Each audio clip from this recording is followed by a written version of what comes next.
मुश्किलात पेश आ रही हैं, इस पे क्या SOP आज तक गवर्नमेंट ने बनाया है, इस बारे में आप क्या कहते हैं? बिस्मिल्लाहिर्रहमानिर्रहीम। हमारे जो चूँकि हमारा ये जो आज़ाद कश्मीर का ये एरिया है बड़ेंग और इससे मुल्हिका जो गाँव हैं, इनका इन्फ्लुएंस सारा है पाकिस्तान में। ठीक है, हमारी मतलब इवन कि हमारी जो ज़मीनें हैं वो भी पाकिस्तान के दूध में है, लोगों ने अपने डेरे बनाए हुए हैं। हमारा यहाँ से बैरियर पार करना डेली बेसिस पे बहुत ज़रूरी है। ठीक है, लेकिन हमें इंतज़ामिया गैर ज़रूरी तौर पे हमारे साथ हमें तंग कर रही है और हमारे साथ मुआहदा करने के बावजूद उन्होंने अपने मुआहदे की पासदारी नहीं की, जिसकी वजह से आज हम सरापा एहतजाज हुए। और इंतज़ामिया ने अभी हमें यकीन दहानी करवाई कि कल 11 बजे हम डिप्टी कमिश्नर बिम्बर से आपकी मुलाकात करवाएंगे और उसमें जो मज़ीद आप अपने मुतालबात हैं उनके सामने पेश करें और फिर जो है वो आपको यहाँ से आने जाने की इजाज़त में हम नरमी देंगे। DC बिम्बर साहब ने जो एक इजाजतनामे का ड्रामा रचाया हुआ है, इस इजाजतनामे के हवाले से आप क्या कहेंगे? क्या वो कोरोना को रोक के पाकिस्तान लोगों को भेज रहा है, जब लोग वापस आते हैं तो इस हवाले से क्या SOP है? असल में ये जो इजाजतनामा है ये भी एक किस्म का मेरे ख्याल में तो ड्रामाबाजी है। ठीक है, जो जिसका वहाँ पे कोई लिंक होता है, कोई तल्लक होता है, वो DC साहब से अपना अप्रूवल ले लेता है और जो गरीब आदमी जाता है उसको उसका जो PA है वो अंदर भी नहीं जाने देता। ठीक है, अगर DC ये इख्तियार रखता है कि वो बड़िंग के किसी भी इलाके के हमारे जो मुल्का इलाका जाते हैं उनके लोगों को पाकिस्तान में जाने के लिए अगर परमिशन लेटर किन बेसिस पे जारी किया जाए वो सबके लिए बराबर होने चाहिए। ठीक है, और दूसरी बात ये है कि हमारी इस चेक पोस्ट पे जो पहले मसला जिसकी वजह से हमारा झगड़ा इनके साथ होते होते बच गया, उसकी मेन वजह ये थी कि ये हमारे मरीजों को, जो कि मुआहदे में मौजूद था कि किसी भी मरीज को जो खवातीन है उनको ये नहीं रोकेंगे, उसके बावजूद हमारे कुछ दोस्त आए, कुछ ब्रिंग के थे, कुछ साथी साथ वाले गाँव से थे, उनको जब इनने रोका तो उनके लिए हम यहाँ पे सरापा एहतजाज हुए। और यहाँ पे चूंकि पुलिस ने जो ब्रिंग से चेक पोस्ट यहाँ पे ट्रांसफर करने का बुनियादी उनका मकसद ही यही था कि वहाँ पे वो लोगों से कुछ ले दे के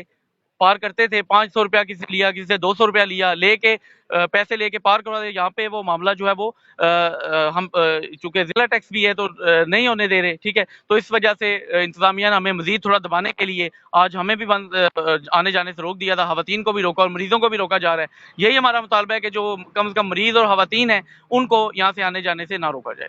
DC बिम्बर के आपस में उनका जो अमला है, क्या वो भी जो इजाजतनामा जारी करते हैं उसके हवाले से वो पैसे वसूल कर रहे हैं वहाँ पे? इसके बारे में मैं कुछ नहीं कह सकता, चूंकि जाती तल्लकात उस पर ज्यादा हावी होते हैं। ठीक है, जिनके उनके साथ पर्सनल लिंक्स हैं वो किसी का फोन करवा देंगे तो उस हवाले से वो जाके उनको इजाजतनामा ले देते हैं। इसमें ज्यादा सियासी इन्फ्लुएंस ही है।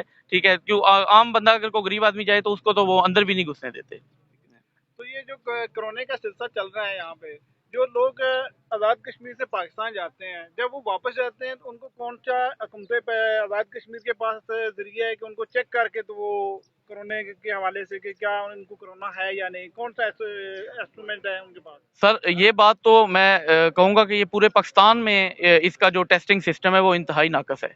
तो आज़ाद कश्मीर तो हमारा एक यूनिट है ना, उस हवाले से हमारी स्टेट है, लेकिन वफाक के अंडर एक हमारी यूनिट है।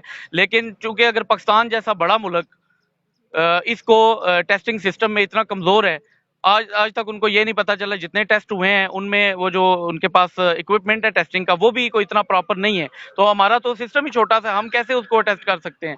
इसमें अभी पंजाब से कोटला अरवली यहाँ से या गिरदोनाहा के देहातों से जो लोग हॉस्पिटल में, जैसे डॉक्टर अब्दुर्रहमान एक मशहूर डॉक्टर हैं, दूसरे डॉक्टर में उनके पास अगर लोग जाते हैं तो उनको DC साहब से लेटर लेने के लिए कौन सा तरीका अपनाना पड़ेगा?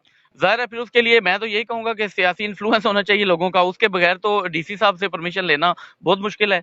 तो जिसका इन्फ्लुएंस नहीं है वो गरीब आदमी तो वहाँ पे चेक भी नहीं करवा सकता। और यहाँ पे बल्कि पाकिस्तान से कुछ लोगों का ख्याल था कि ब्रिंग वाले उनको रोक रहे हैं, ये बिल्कुल गलत तासर है। क्योंकि हम लोग तो जो मरीज होते थे पाकिस्तान के हदूद से इधर हमारे हदूद में दाखिल होना चाहते हैं उनको तो हम बल्कि साथ होके पार करवाते रहे हैं कि चूंकि हमारा DHQ बिम्बर यहाँ से मतलब चिड़ियावला से ज्यादा करीब पड़ता है तो लोग ज्यादा प्रेफर करते हैं DHQ बिम्बर को। तो लिहाजा जो हम तो खुद साथ मिल के मरीजों को पार करवाते रहे हैं। यहाँ से 2-3 रोड जो हैं वो पंजाब की तरफ जाते हैं, जैसे कडाला चेक पोस्ट है, बरनाला चेक पोस्ट है, ब्रिंग चेक पोस्ट है। यहाँ से लोगों की एंट्री सिर्फ मेन रोड पे ना होने के अलावा दूसरी साइडों से लोग इन और आउट हो रहे हैं, क्या वो कोरोना का सबब नहीं बनते? सर बिल्कुल बन रहे हैं, लेकिन उसमें एक बात यह है कि जब ये कोरोना का अटैक हुआ हमारे मुल्क पे, तो सबसे पहले जो पूरे इलाके में यूथ फोर्स उठी थी वो ब्रिंग यूथ फोर्स थी, जिन्होंने वॉलंटियरली जो है वो अपने आप को पेश किया बिला मुआवजा। हम लोग खाना भी उनको अपने पास से देते रहे हैं, लड़के खुद से खाते रहे हैं खाना। हमने ये जितने मतलब रोड से हट के, मेन रोड से हट के जो रास्ते हैं, उनको हमारे लड़कों ने बंद किया, क्योंकि पुलिस के इख्तियार में आज भी नहीं है। आज भी अगर पुलिस वालों के पास इतनी नफरी नहीं है कि वो रास्ते बंद कर सकें, ये मैं अपने ब्रिंग के नौजवानों को सलाम पेश करता हूं कि जिन्होंने उस रास्ते को सील किया और पुलिस की फ्रंट लाइन सोल्जर बन के मदद की। लेकिन ये लोग आज हमारे ऊपर ही चढ़ाई करने की कोशिश कर रहे हैं। Thank you.